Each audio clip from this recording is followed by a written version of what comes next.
Hi everyone, what's going on? Hi Soul, hi Grief to Growth. What's going on, everybody? Welcome and thank you for being here. It's great to have you guys. We're here to talk about how to launch and distribute your podcast and content on socials with VidYo.ai. As part of our Masterclass series, we've got an amazing guest with us, founder of Edit My Podcast, Gabe Fletcher. Gabe, thank you so much for being here with us. Thank you for having me. Very much appreciated. I'm looking forward to sharing some knowledge, answering some questions, and hopefully helping some people get their pods off the ground.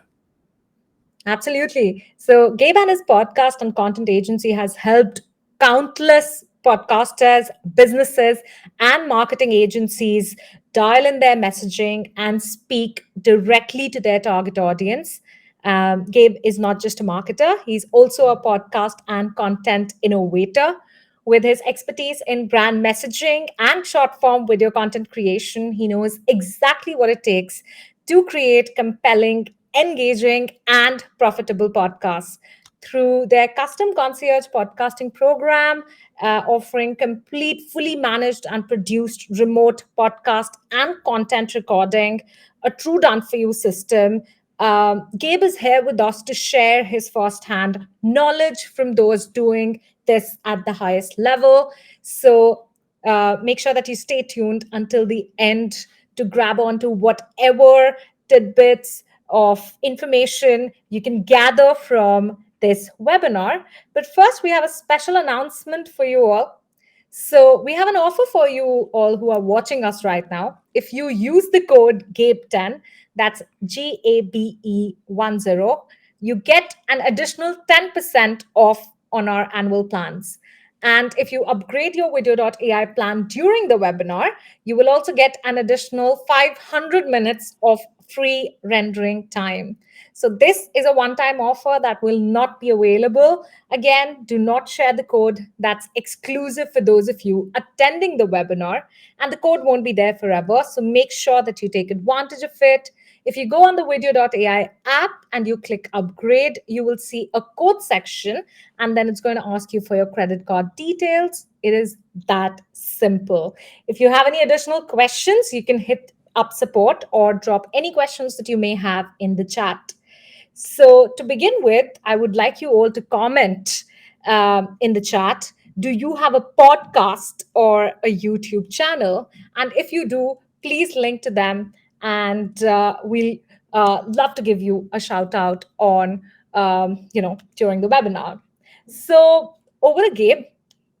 As a podcast agency, would you be willing to share with me what goes behind the scenes in creating podcasts? So, I think first is thank you for having me.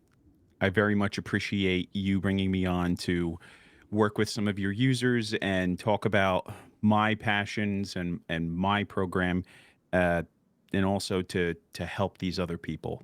So thank you for that. I appreciate the opportunity. So creating a podcast really comes down to you knowing what you want. And that's you as a person, whether you as a person want to start a podcast for fun, you want to start a podcast to go along with your coaching business or with your with your service-based business or your agency.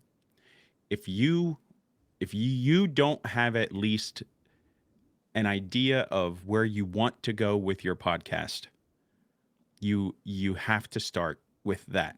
You have to know what it is your goal is. And if you can write that down on paper, the goal of my podcast is, and it could be, let's say I have a self-help podcast, to help as many people with depression that are working longer hours. There's your ideation right there. And then you can start building what that podcast looks like. But you have to know what you want from that podcast first. Right. And how do you get to the process of knowing what will go inside that podcast? Is it a solo effort, or are there people and other stakeholders involved who can help you chalk out what the podcast production process will look like? So when it comes to the production level of the podcast, it can be done several different ways. Obviously, if it's more than just you on the podcast, you're going to want to adjust how you speak to the camera and what software you're using and what's going to be the best tools for you. That's going to change with just about everybody you that does this, because there's so many people that recommend different things. So I think if you're a solo caster and you're going to start this solo and you don't have somebody to help share the workload, it's important for you to pick a tool or system that provides you with as unified of a system as possible, meaning it does as much as possible within one ecosystem. Because otherwise, I find that most newer podcasters suffer from pod overwhelm, where the tech stack, meaning the different tools and softwares and services they have to use, just is so overwhelming that their brain short circuits. And I can't blame them for that. However, if you have a co-host or you're working with an editing agency like us, or using tools like VidYo.ai to help with your editing, that's going to help offload some of that mental load, and then you're going to then be able to take on more of the development side of the podcast. So my advice is, make sure that you are looking at how your workflow works first, and then we can move into let's record a lot and let's scale up. Absolutely. Right. So Emery asks, what type of competitor analysis do you do when building a new podcast? So I think that the easiest thing to do off the bat is to figure out, you want to know what keywords you're going to try and show up and rank for. And you can take that and look into Apple's podcast search. You can look on Podcast Index as well. That's a good indication.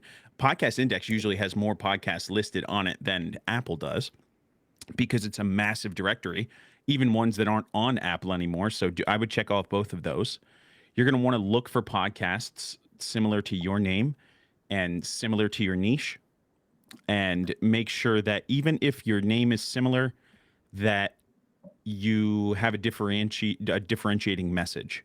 And truthfully, you should really try and have a unique name regardless. So a competitor analysis, looking in the podcasts themselves for who else is doing similar things, and also just checking your niche competitors to see who's visible and understand what it's going to take to do more than them. And just know that if a podcast is in the top 10% and they've got hundreds and hundreds and hundreds of episodes, that's a lot of content out there, and that's a lot of backlink strength, and that's a very large hill to climb. So I think it's very important to also be realistic when you're looking at your competitors. Take the time to see where the low hanging fruit is, and see what it's going to take to get above them, and how many episodes they have. And you can kind of like put together how much work you're going to have to put in from that kind of data, in addition to using podcast analytics services. Because it's never just about the podcast in terms of competitorship, it's about the business. The podcast is a result of the business. And podcasting is not just what you do. The only thing isn't the podcast. It's the podcast plus what that business Right. is the level of competitor analysis that you should be doing. Right. Absolutely. Also, a follow up question to that is, what tools do you typically use for competitor analysis and at different stages of podcasting, let's say for recording and then maybe an editing tool to put together a draft? So in terms of editing, or in terms of tools, There are several. One, you should be running analytics on your own podcast. If you're not, you need to be. I think let me double check this. It's OP. Yeah. So right now, op3.dev is free. That's op3.dev is a free podcast analytics tracker. And PodTrack that's PODTRAC is another free analytics tracker. You should be tracking your own analytics from a third-party source beyond just your own hosting provider. So you can get a solid outside look at what your actual analytics look like in terms of demographic and how many downloads you're getting, how many full listens you have. And in terms of other tools, right now the coolest tool that I've seen to measure podcasting has been Osha's. Osha has this. I think they call it the PSO Podcast Search Optimizer. They have a really cool tool inside of their hosting program, and I think it's actually free for everybody. Osha, that's AUSHA. They have their PSO control panel tool. It's the first of its kind. I highly recommend that you get over there and check that out. You can actually get a chance to do some actual search ranking analysis. Now, I think we wanted to Right. transition there into editing. So, Yeah. softwares and editing, there's a lot of different things that you can do. Now, if we're talking about trying to keep it simple, using a platform that has everything in one is highly recommended. So, uh, I believe VidYo has podcast recording capabilities. Is that correct? Well, we allow our users to take their long form content and then split it Gotcha. into short form. So, yeah, Understood. So, yeah. recording your actual content can be done several ways. You can use an all in one recording system. So, I'm going to speak to you as if I'm assuming that you're doing video when you do podcasting today. That's how I'm going to speak to you and assume. And it doesn't mean that you need to have a crazy camera. It can just be a webcam. So if I'm in somebody's position that's doing video podcasting and I need to record and edit it, I'm going to stick with a software that does multiple things. So that immediately tells me it's going to be Riverside or Descript. Now, Descript, I believe, is currently the most feature rich in terms of podcast editing capabilities. For video, you have the chance to record your video in Descript. You get a chance to use it with Squadcast, which is a multi-tenant podcast recording tool, and that's super easy. And also, Descript will directly connect to platforms like Captivate, so you'll be able to upload your audio directly to Captivate with Descript. And the other recommendation I would have is, as far as a full, complete in-house suite of tools, is going to be Riverside. Riverside has a great feature set for video and audio recording. If I'm a person who's just getting started and just taking on audio, I'm probably going to jump right over to Adobe Podcast Studio. Their new beta for Adobe Podcast Studio, I did a review on that recently, is probably one of the better that I've seen, especially since it has that Adobe Podcast Studio enhancement voice feature inside of it that does a fantastic job of cleaning up audio that's the worst. Now, if you come to me and say, I don't want to spend money on a service, that's fine. And you want to record an audio or video podcast, Open Broadcast Software, OBS, is completely Yeah. free, and you can download that for free. And it is one of the most widely supported tools across the country, across the world. And you have the ability to download that. You can set it up to work with, you can use it as a virtual camera to work with Zoom. You can just set yourself to full screen and record that way. You can use it for just audio recording. And there's a bunch of different ways that you can go about that recording capability.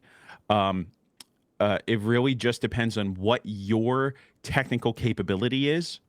And my suggestion is pick one that's easy for you to use and one that feels the best for you, because it is so easy to get trapped underneath of tech stack overwhelm. And I see it happening already in the chat. People have asked repeatedly now about what softwares to use, and they get so caught up on which one is best. Let me just tell you that pick one that makes sense for you and that's easy for you to use. Because if it's not easy for you to use, you're not going to want to put the time into recording a podcast. And that's the truth. Yeah. I do have a follow-up question to that. Dr. Haley says that Riverside only does 24 FPM, Zoom is low resolution. Is there a platform you recommend that records video at 30 FPM and high res? So would that be Adobe that you recommended, right now to the audience? Is that something that you would recommend for podcasting? FPM is, are we talking about FPS? Frames per second? Yeah, I'm assuming, Okay. yeah, that's what. Okay. So Descript does 30 and 60. I know Riverside does at least 30. He's saying it only does 24. Okay. 24, yeah. Descript supports up to 60 FPS.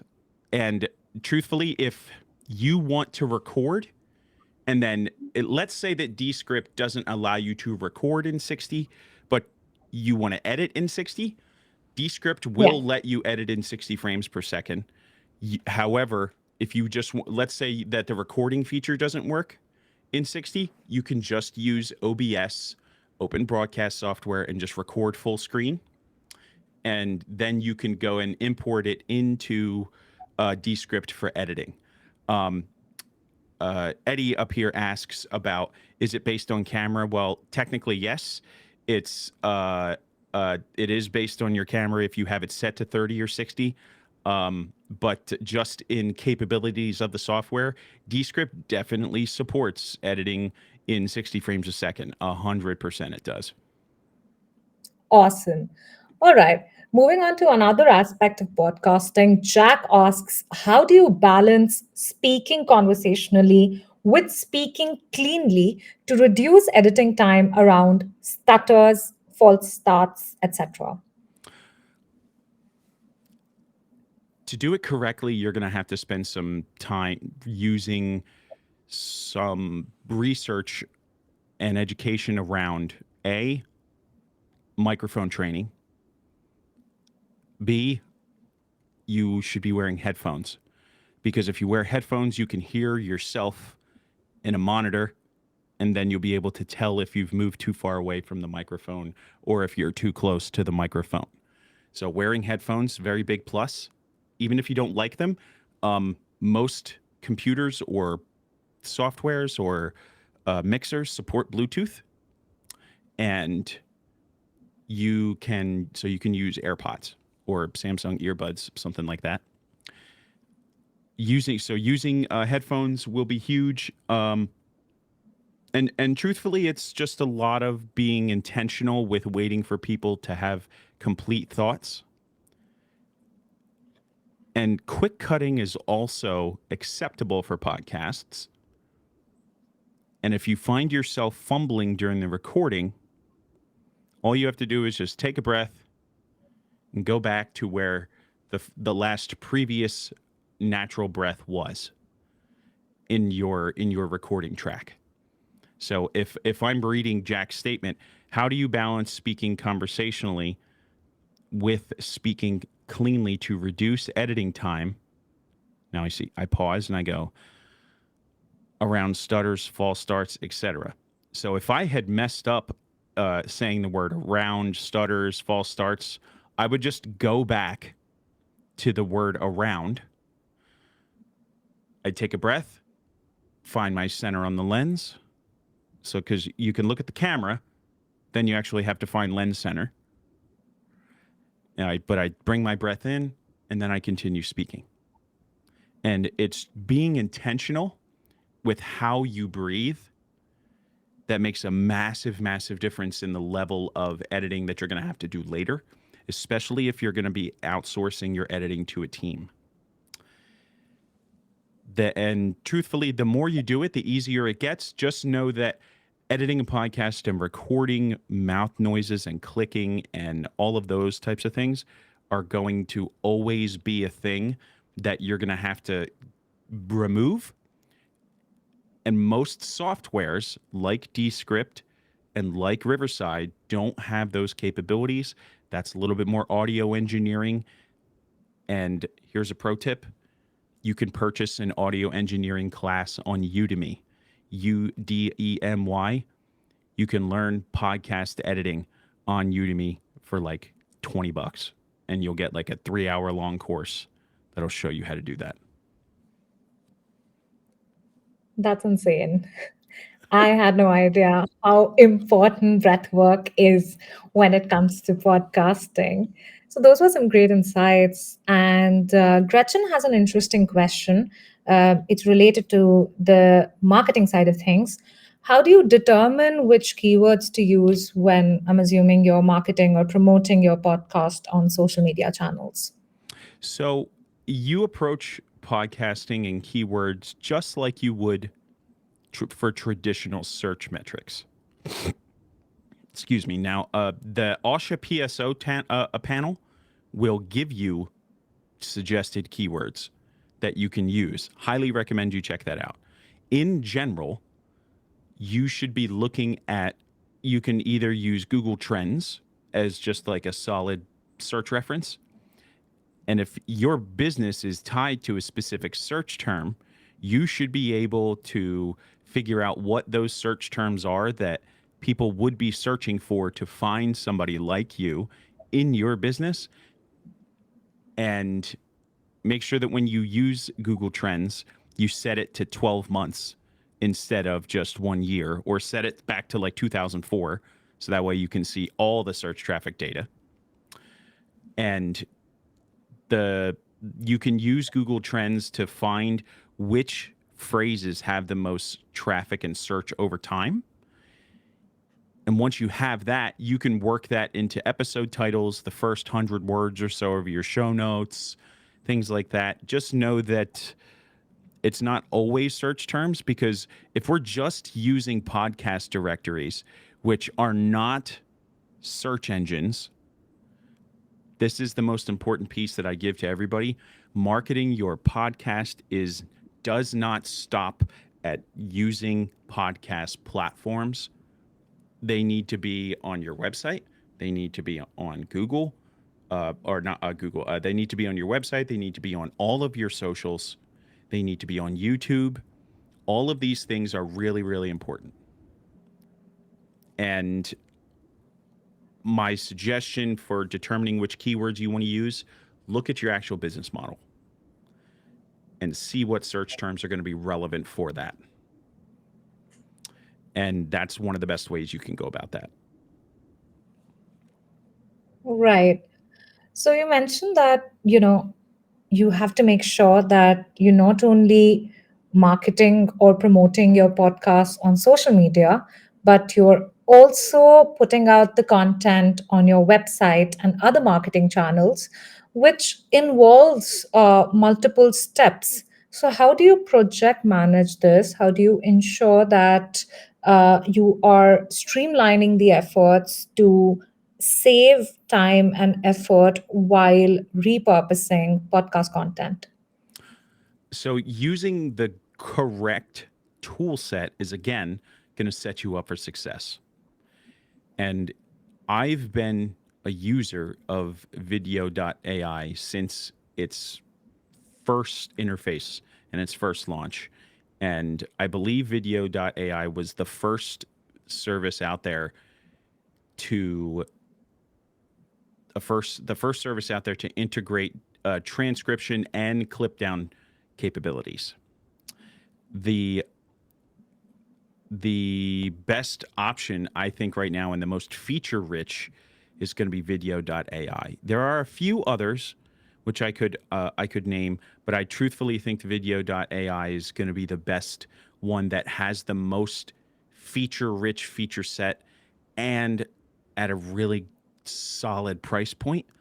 Um, that's the other thing is a lot of tools are very, very, very, very expensive, and if you don't have the capabilities to support an entire editing team, or maybe you do and you're just not sure how to find the right one, using one of these tools is going to save you a ton of time.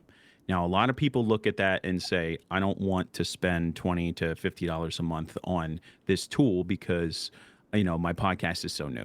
Well, I think the most one of the most important pieces is to remember what your what you value your free time, and value how you value your the mental anguish that you're going to go through as you continue to get aggravated with the tech stack here in podcasting.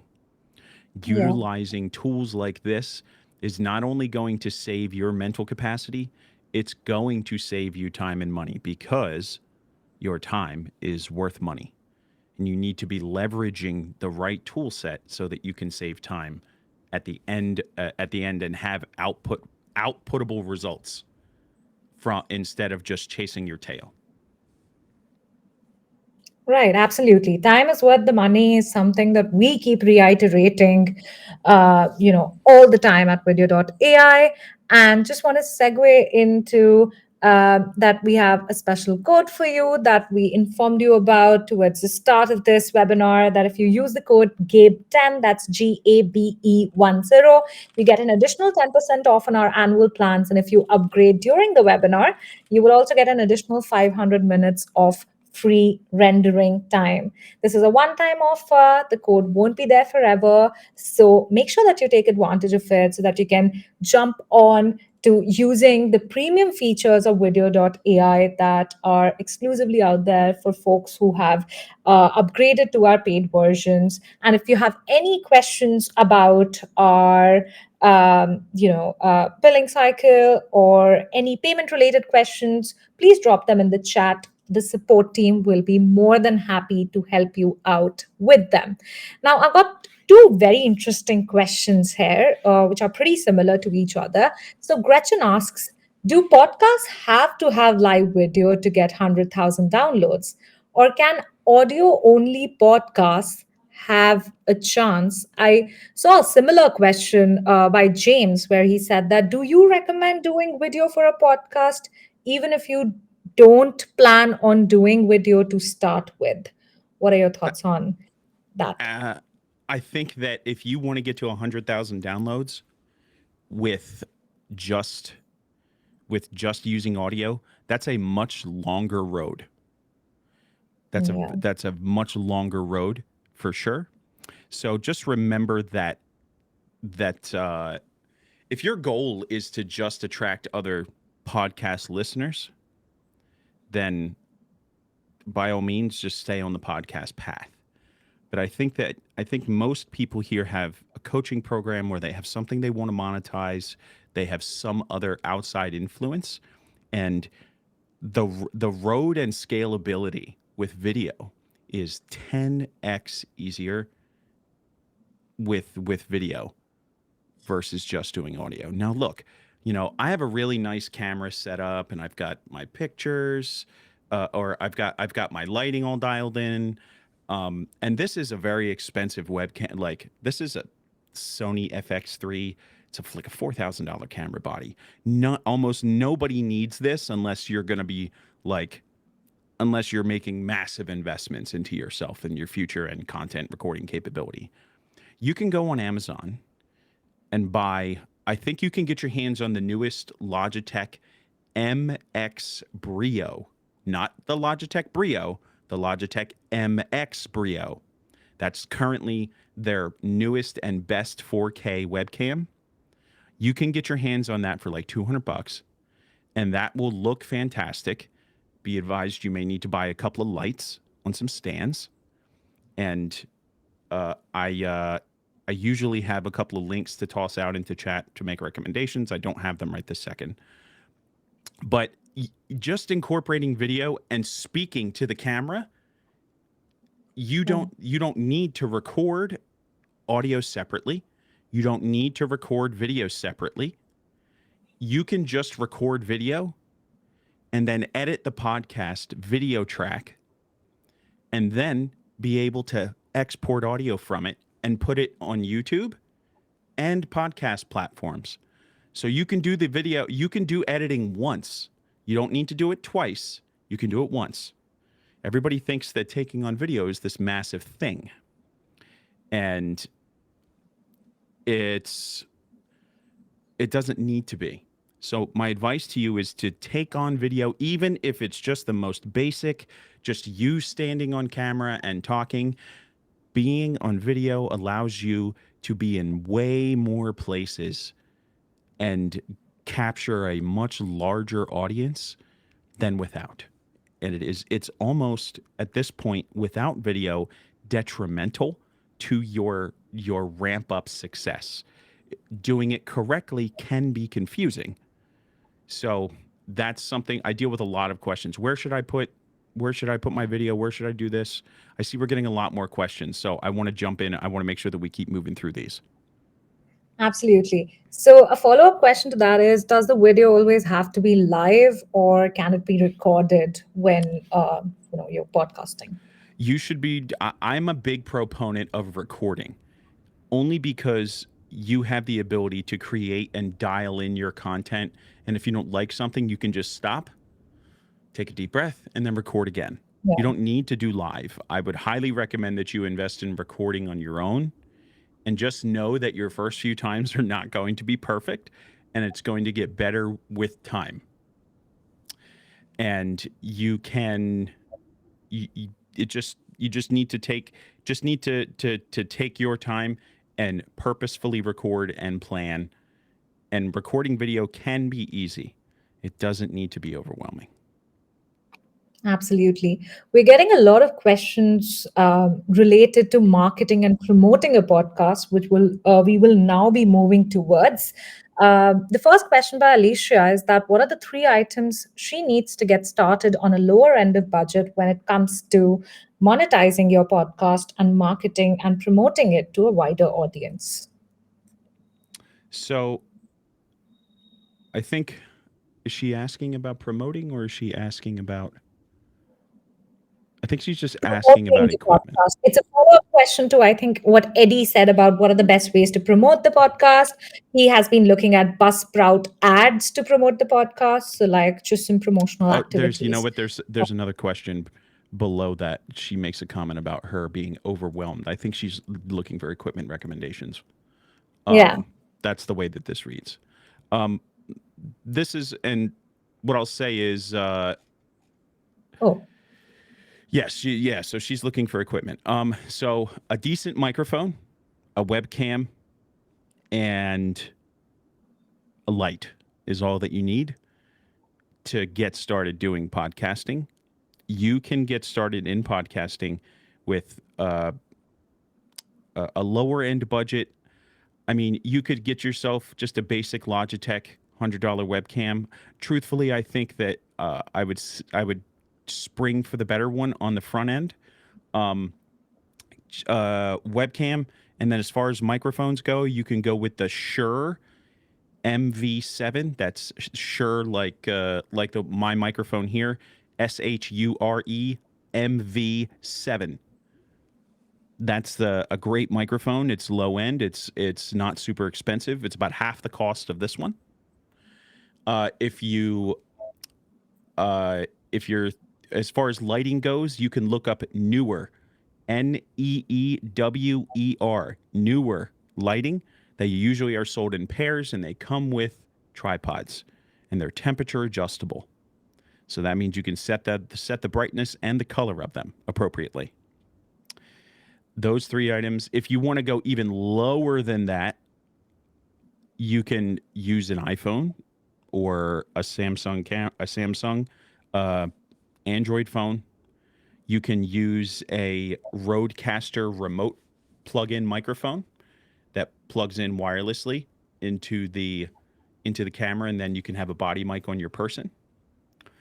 There are plenty of microphones out there that are mobile phone compatible. Uh, so there's a few ways you can kind of do that. So yeah, that's kind of what I would recommend if you're not going to go with like a full crazy audio interface and XLR microphone like this. So All right. Okay, so we're going to deep dive into marketing or promoting a podcast now. Eddie says that he's been looking at Buzzsprout ads to promote his podcast. What are the other ways that you consider would be great when it comes to marketing a podcast online? I think that spending your money on some on-platform ads probably isn't a horrible idea, but your money is going to go a lot further if you were to take that and put it into advertising your video on LinkedIn, if it's professional based, putting it into Facebook, uh, boosting some reels behind your pod, starting a Facebook group, getting people into a Facebook group from your podcast for your podcast. I think that advertising your podcast on actual podcast platforms is great if you have if that's where your content has always lived and you've made your audio content your primary medium. You can spend that money for sure. Um, I would say that business podcasts typically have a rougher go when it comes to spending money on advertising than entertainment podcasts do. And that's what most of those pod rolls are made up of, entertainment pods. So just remember where your ideal client is going to be and where they're spending time. If your goal is a life coach of single moms or a life coach of white collar CEOs and executives, we need to be in front of those people. We want to spend our money on advertising on those platforms. I'm willing to bet that the single mom probably isn't rolling around in the podcast directory looking for random podcasts. So the goal for advertising and discoverability, I would say, is much more leverageable if we're using socials to make our money multiply. Right.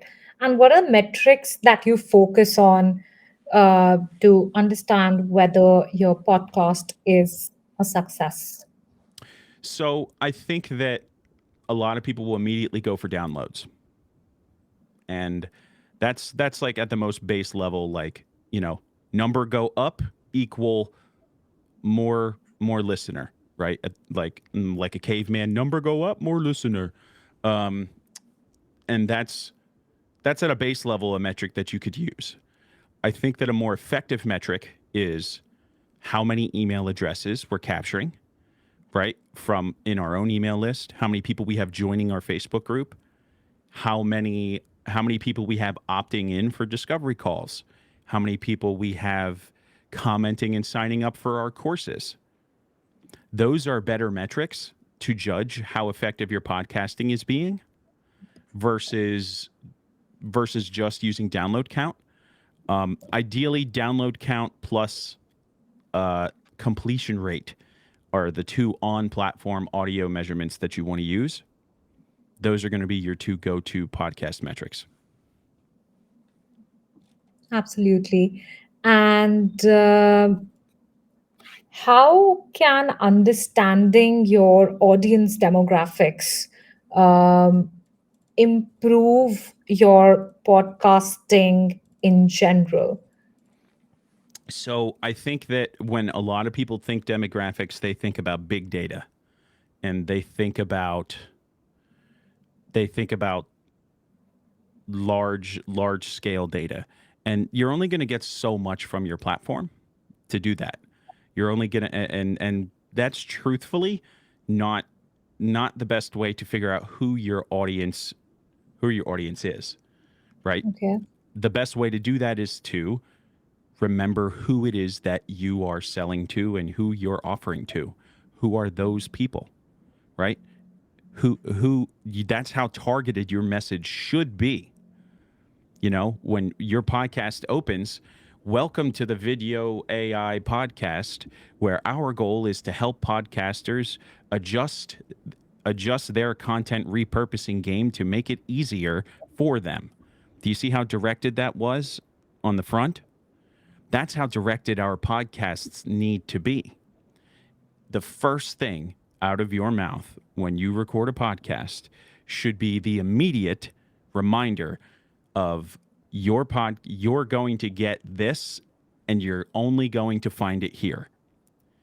That's how direct your message should be, and how dialed in your messaging should be when you create this podcast. And from that, the best and easiest way for me to build a listener persona is to get my hands on some business insights from a larger data research company. And you can get these lists you can get data on any industry for like next to nothing. They're usually the research is free. And I can download that data, dump it into ChatGPT, and say, I'm creating a podcast called blank. My ideal client is a business or person that fits these qualities. What type of person and demographic is going to fall in underneath of this type of person? And then I can ask also about the pain points that this person is likely going to have and what I should be highlighting in my podcast creation. That's the best way we can go about figuring out who our ideal client is versus just trying to figure out what the podcast platforms are going to give you, because truthfully, you're not going to get a ton. Yeah. And Gabe, once you've figured out who your ideal client is, who your ideal audience is, how do you go about creating a content calendar for their podcasting journey? And how do you ensure that you can predict that the podcast topics that you are choosing will engage with the audience that you're targeting? So I would definitely recommend using, if I'm not using ChatGPT to continue to make sure that that message is dialed in, I'm using something like the VidY content calendar.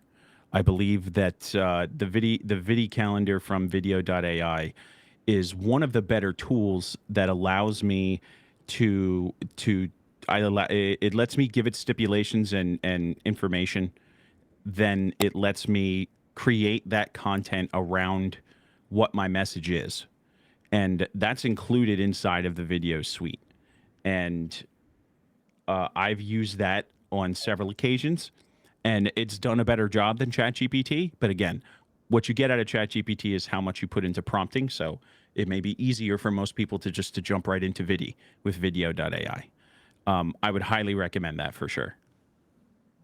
Absolutely. And how does engagement via the podcast impact your sales funnel on social media? How do you ensure that you are being able to monetize your podcast or generate leads from the podcast or earn money from it in general? How long does it take to get there to that extent where you're able to make money out of podcasting? I think that if you're going to run a funnel anywhere, you're going to need to create something what we call a 3x3 grid. And Okay. a 3x3 grid is a concept for podcasting and in general just funnel creation. So nobody's buying from you unless they like you, they feel like they know you, or they trust you. And we do that on socials by getting our content in front of people in stages. So, and we do that by creating content and using content pieces that's generalized for the top of funnel, that like in general captures people's attention. And we set up the funnel isn't just a picture of a funnel. A funnel is just a concept. And using podcasting and video is the best way to use this particular funnel concept. And that's setting your funnel up so that they're moved to the next stage based upon how much of the content that they watch. So if you can set up a multi-stage funnel on Facebook, and this is probably above a lot of people's heads, and most people are not going to have the skill set to do this. This is something that often you're going to want to work with an agency for if you don't necessarily understand it. So we take 3 videos or 3 types of content. The first piece for top of funnel is the one that gets people's attention and draws them in. The next part of the funnel is we continue to educate them and talk about why our service or thing can help them. And that's what we call middle of funnel. And then bottom of funnel is where we make the offer and we talk about the direct outcomes of what we do and how it helps them in a more direct fashion, right? So think about it. Just think about it for a second in the manner of you're scrolling through Facebook or socials and, oh, what's this? Oh, that's interesting. And you watch about 3/4 of it and then you're scrolling again. Oh, look, here's another video. Now they're talking about something else and you watch about half of it. Oh, that's interesting. And then you're scrolling again. Here's the offer video that you're now being targeted with. Oh, wow, look, I saw this. These guys are giving away like $100 off of their thing. Let me check this out. Click. That's in a broad concept of how using video data from, or how using video, repurposed video from your podcast is a great way to create a multi-stage funnel in how you can begin monetizing. Right. And what are the tools that you advocate for that help you with creating this funnel? So creating the funnel copy, I would definitely recommend, if you're not using ChatGPT, video and its content capabilities on VidYo.ai are fantastic. It has the ability to listen to content and then produce items and output and renderings based upon what's going on in the transcript. So all you need to do is feed it some context and ask it to pitch in and help. So I would definitely again suggest Vidi as the primary tool for that if you're not a ChatGPT savvy person. Absolutely. So Eddie asks, is there a checklist of all the tools that we talked about in this episode? And yes, we've talked to Gabe about potentially collaborating with him for a post that we can release after this masterclass, where we will make sure that we list down all the tools that we have discussed in this call with him, along with all the other tips and strategies that we spoke about during the masterclass. Tim asks, what are your thoughts on TubeBuddy in case you've used it? TubeBuddy is a great option for getting your tags, descriptions, and titles dialed in on YouTube. That's absolutely fantastic. TubeBuddy, vidIQ, both of those are 2 of the best plugins that you could pick to help grow your YouTube presence. You just have to be consistent in using those tools. Just remember that it is an AI assist tool, so you still need to know a little bit about your target demographic that you're talking to. So I would highly recommend using one of those tools to get your YouTube journey started. They're fantastic. Absolutely. Another question that I have for you is, does diversifying your social media platforms lead to increased podcasting revenue, or it often leads to burnout because of being overwhelmed due to uh, releasing your podcast on multiple marketing channels? What are your thoughts on that? I think that the only reason that you're going to be overwhelmed or burnt out for distributing on multiple platforms is because you're not using the right tools. So, again, there are multiple social media and marketing channel distribution tools, but VidYo.ai again has a content scheduler built in, and you can take your content that you're repurposing from VidYo.ai and schedule it to be posted on, I believe, is LinkedIn and TikTok supported? as well. Yes. Yes. So All you the can social media channels. you'll be able to take it and post it to Facebook, Instagram, TikTok. You'll be able to put it on LinkedIn. You'll be able to put it on YouTube, Shorts, Reels, long form, medium form. You'll be able to get all of your content distributed from VidYo.ai. And that's, I think, where most people don't understand that there is leverage to be had. They want to go and post on each of these platforms manually. And then the tech stack overwhelm happens, and they're like, "Oh, I can't even think." You got to use these tools. You have to use the right tool set. VidYo.ai is quite possibly the most feature rich and covers the most. Yeah, the one click social media scheduler is my personal favorite as well because you post once, but the podcast goes everywhere. And that's great for you as a podcaster or an agency owner who's trying to produce content at scale. I'm also wondering what are some of the biggest causes of wasted time and energy you personally see among podcasters and agency owners producing content? I think that the biggest is when they don't have their tech stack dialed in. They're not utilizing tools like VidYo.ai. Truthfully, the biggest waste of time is having to utilize multiple tools to do the job. When even if VidYo.ai doesn't do one of those things perfectly, right? Even if it didn't do that, it is better to have 80% of the way there in a single tool than have to waste double the amount of time to go back and forth between multiple tools. So, tech stack overwhelm can happen to anybody at any stage in this game.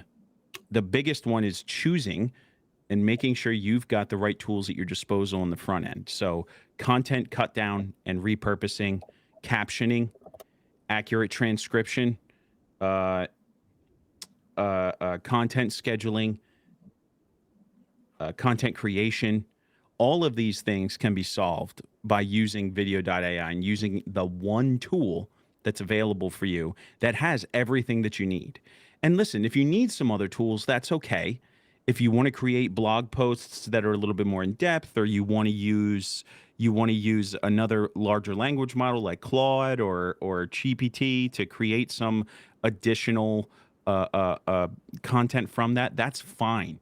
Just know that everything that you get from VidYo.ai, including Vidi as an AI assistant, is going to get you to that 80%, 90% mark versus having to do all of it yourself.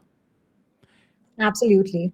And I just want to chime in and say that users who want to directly publish or schedule their podcast content to, more than 5 social media platforms, who want to make sure that they are managing their podcast content in organized files and folders. They want to make sure that the render quality is 1080p.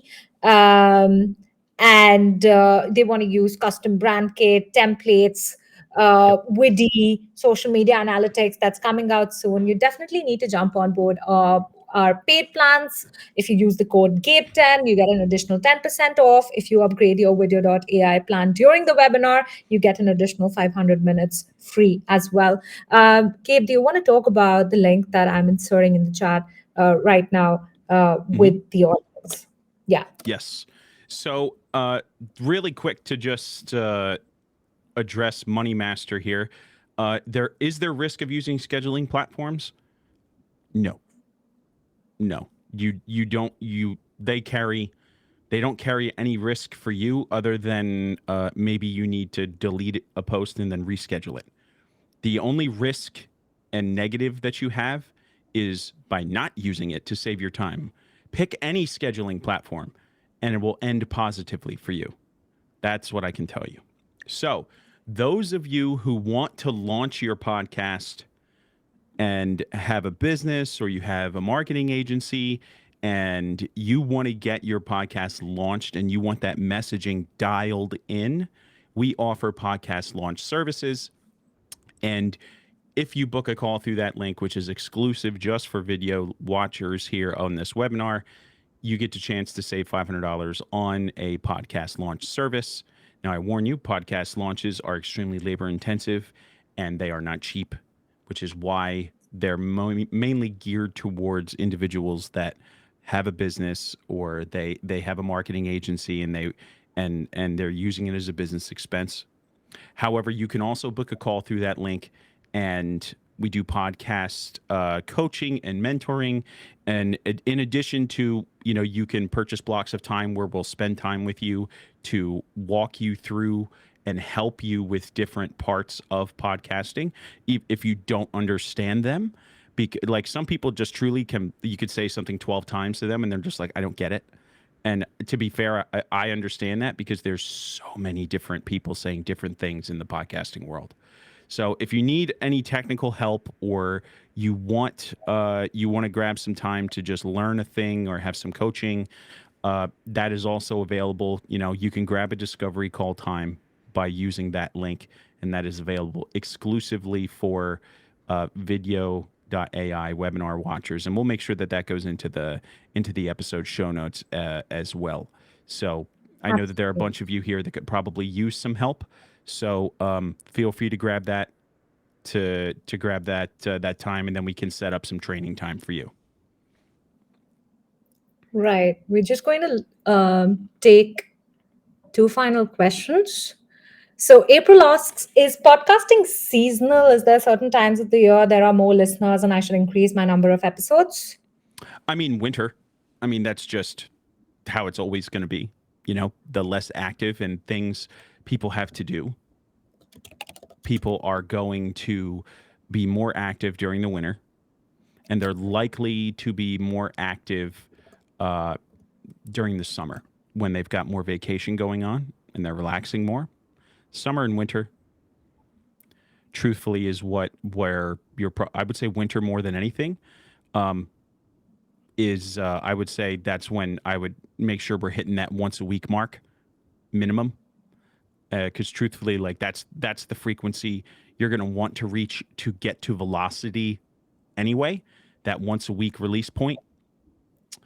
Now I see that there's another question here from April. It's flashing on and off the Yeah. screen. Which one are we Um, going? We going with this one, jet speed? yes. So JetSpeed says he's just starting out, mostly on aviation and health. Can I edit my videos from raw files and add effects, etc., to them? Yeah, you can absolutely add effects. You can, if you just need to know, what type of effects you're going to be able to add. I know that VidYo.ai supports adding of, like, emojis, and it has some effect capabilities. If you want something a little bit more dialed in, you're looking at Premiere, or you're looking at DaVinci, you're looking at working with an editing team. My advice to you is if you grab that VidYo.ai offer, you should be able to take that raw footage and then put it inside of VidYo.ai and get some pretty unique results with it. Absolutely. All right. So Stratigo says, thanks for the insights and tips. Thank you guys for joining in. Um, Ankin says it was a very useful session. I completely agree with that, 100% resonate with that. We got a lot of interaction during this webinar, and it was extremely engaging. And I see that a lot of you had questions that were specific to how do you start your podcast from scratch, to marketing and promoting it. And we covered a whole range of questions. So, yeah, we're definitely going to have a replay link on our YouTube channel for this masterclass. So make sure that you go ahead and watch it in case you missed out on anything. Money Master says, thank you for the useful session. Thank you for I- joining in.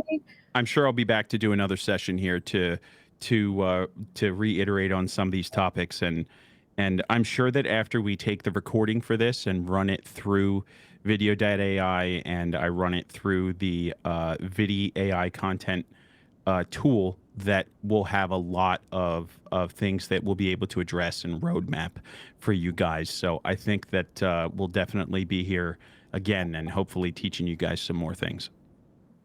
Yeah. April asks, when will we be able to get the recording? The recording lives forever on our YouTube channel, so you can definitely access it from there. Thank you for being so generous and clear with your information. That's Mary Rose for you. Thank you so much. Thanks, Jet Speed. All right. Right. Gabe, that was incredibly helpful. Thank you so, so much for being here with us and for sharing your insights. And we hope to have you uh, back sometime very, very soon. Thank you so much for your time. Thank you very much. I hope everybody has a good day. And Edit My Podcast is here for all of those VidYo.ai users. Feel free to reach out. More than happy to help. Thank you again. Take care, everyone. Thank you. Bye.